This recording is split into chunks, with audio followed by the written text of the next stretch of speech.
قال الله تعالى في القرآن العظيم أعوذ بالله من الشيطان الرجيم يا أيها الذين آمنوا أطيعوا الله وأطيعوا الرسول وأولي الأمر منكم صدق الله العظيم.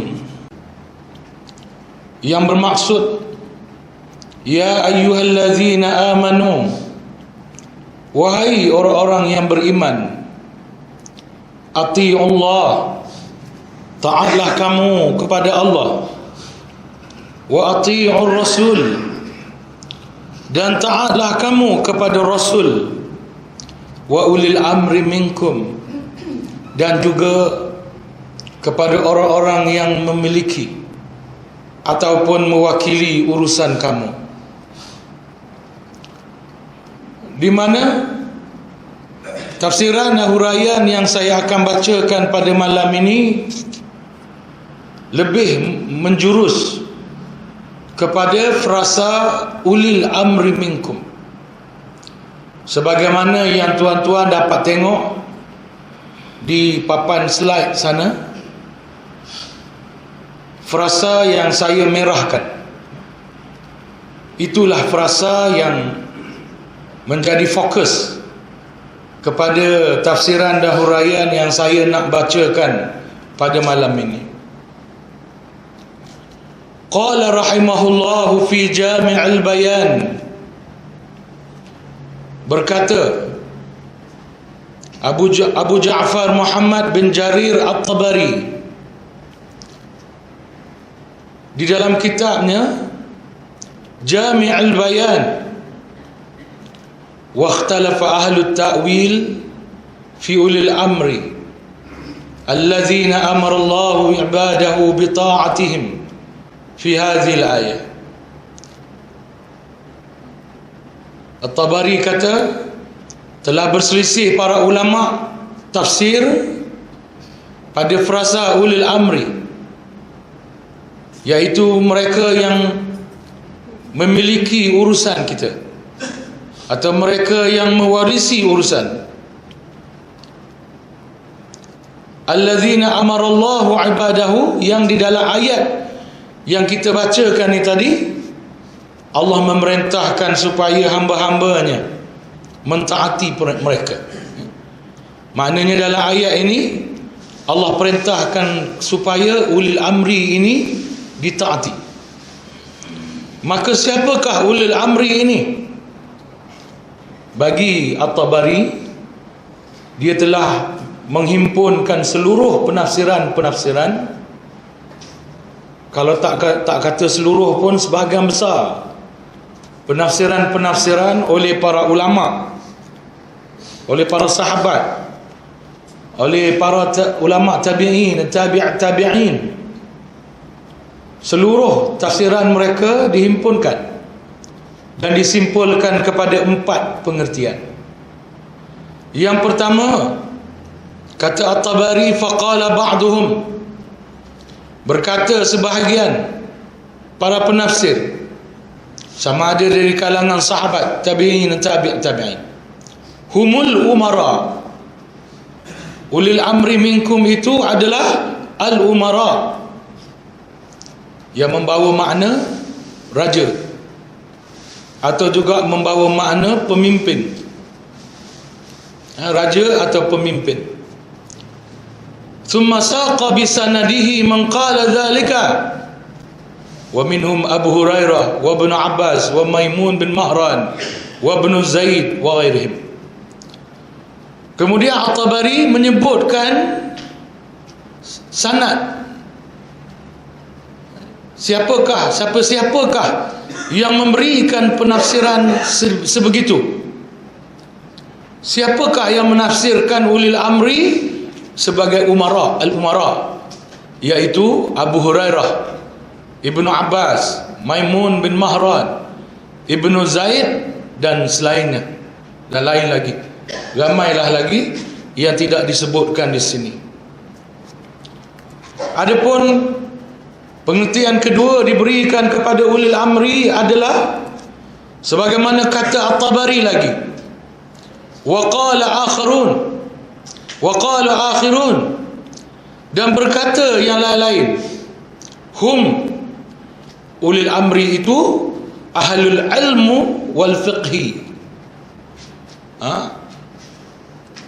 Ulil amri itu adalah ahlul ilmu, orang yang berilmu, ulama ataupun ahli fiqh yang mendalam pengetahuannya tentang agama, tentang Islam. Di sini ulil amri diartikan sebagai ulama ataupun ahli fiqh, mereka yang mendalam pengetahuannya tentang ajaran Islam. Thumma zakara man qala zalika wa minhum Jabir wa Mujahid wa ibn Abi Najih wa ibn Abbas kazalik wa Ata bin Sa'ib wal Hasan wa Abu al-Aliyah. Kemudian At-Tabari menyebutkan siapa yang menafsirkan dengan ulil amri itu dengan ahlul ilmu wal fiqh, yaitu Jabir, Mujahid, Ibnu Abi Najih, Ibnu Abbas, Ata bin Sa'ib, Al-Hasan, Abu al-Aliyah. Itu antara sanad dia. Dan yang ketiga, kumpulan golongan yang menafsirkan ulil amri sebagaimana kata At-Tabari, wa qala al-akhirun, berkata yang lain-lain, hum ashabu Muhammad sallallahu alaihi wasallam. Ulil amri itu mereka yang memiliki atau mewakili urusan kita adalah ashabu Muhammad sallallahu alaihi wasallam, iaitulah sahabat-sahabat Nabi Muhammad sallallahu alaihi wasallam. Siapakah sahabat Nabi? Sahabat Nabi adalah mereka yang hidup sezaman dengan Nabi sallallahu alaihi wasallam, sempat bergaul dengan Nabi dan beriman dengan Nabi. Maka itu sahabat. Dan golongan ini sangat besar. Sangat besar. Maka antara yang disebut nama-namanya dan ada tinggalan kisah-kisah mereka, ada 60 ataupun setengah ulama mengimpunkan 40 para sahabat. Daripada 60-40 itu dikecilkan kepada 10 sahabat yang dijamin masuk syurga oleh Rasulullah sallallahu alaihi wasallam. Dan dari 10 itu dikecilkan lagi kepada 4 sahabat yang digelar sebagai Khulafa'ur Rasyidin Al-Mahdiyin, iaitulah Abu Bakar, Umar, Uthman dan Sayyidina Ali karramallahu wajhah. Maka semua sahabat-sahabat Nabi sallallahu alaihi wasallam menurut At-Tabari adalah termasuk dalam pengertian ulul amri. Dan yang menyebutkan begitu sebagaimana salinan At-Tabari di sini, wa mimman qala hadza, daripada yang menyebut begitu, maknanya walaupun di sini dia hanya menyebut Mujahid, tetapi bukanlah Mujahid seorang, ada lagi. Cuma di antara yang menyebut bahawa ulil amri itu adalah sahabat-sahabat Nabi Muhammad sallallahu alaihi wasallam adalah Mujahid. Adalah Mujahid.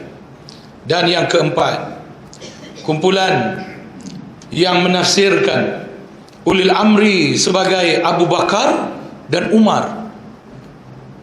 Ini kalangan yang menafsirkan bahawa ulil amri itu adalah 2 orang sahabat Nabi, yaitu Abu Bakar dan Umar rahimahumallah. Dan di antara wa mimman qala hadza, dan di antara yang berkata demikian Ikrimah.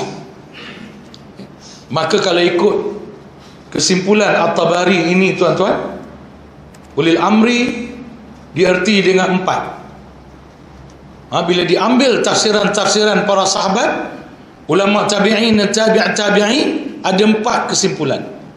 Yang pertama mengartikan ulil amri dengan al-umara, raja dan pemerintah. Yang kedua, mengartikan ulil amri dengan ahli ilmu wal fiqh. Yang ketiga, mengartikan ulil amri dengan sahabat-sahabat Nabi Muhammad sallallahu alaihi wasallam. Dan yang keempat, mengartikan ulil amri dengan Abu Bakar dan Umar rahimahumullah. Dan kalau ikut apa yang dikumpul oleh At-Tabari ini, bukanlah nak mengecilkan Saidina Ali, ya, cuma dalam konteks penafsiran apa yang dibaca oleh At-Tabari. Kalau saya mungkin banyak yang tak baca, tapi At-Tabari tentu kajian dia meluas, rojokan dia lebih luas. Maka rojokan At-Tabari yang menjanjikan rojokan yang luas ini tidak menyebut bahawa antara tafsiran ulil amri adalah Saidina Ali. Saya sebut begitu sebab ada yang katanya mendakwa tafsiran ulil amri adalah Saidina Ali, dan pengikut Saidina Ali adalah Syiah. Syiah tu sendiri membawa makna pengikut. Maka kalau kita nak patuh ayat ni, kena jadi Syiah. Ada yang dakwa begitu. Maka kalau benarlah itu dakwaannya, maka berdasarkan himpunan tafsir yang dibuat oleh At-Tabari ini, maka tak nampak, bukan memperkecilkan Saidina Ali. Kalau ada pun Saidina Ali secara Saidina Ali pada tafsiran yang ketiga, iaitu pun secara berkumpulan seluruh sahabat-sahabat Nabi sallallahu alaihi wasallam adalah ulul amri. Secara khas setakat yang dihimpun oleh At-Tabari tak ada. Yang adanya Abu Bakar, yang adanya Umar. Jadi maknanya tertolaklah kalau ada dakwaan yang mengatakan tafsir ulil amri itu adalah Saidina Ali. Dan untuk memenuhi tuntutan tafsir ini kena jadi Syiah. Tertolaklah dakwaan itu, ya. Baik, wallahu alam.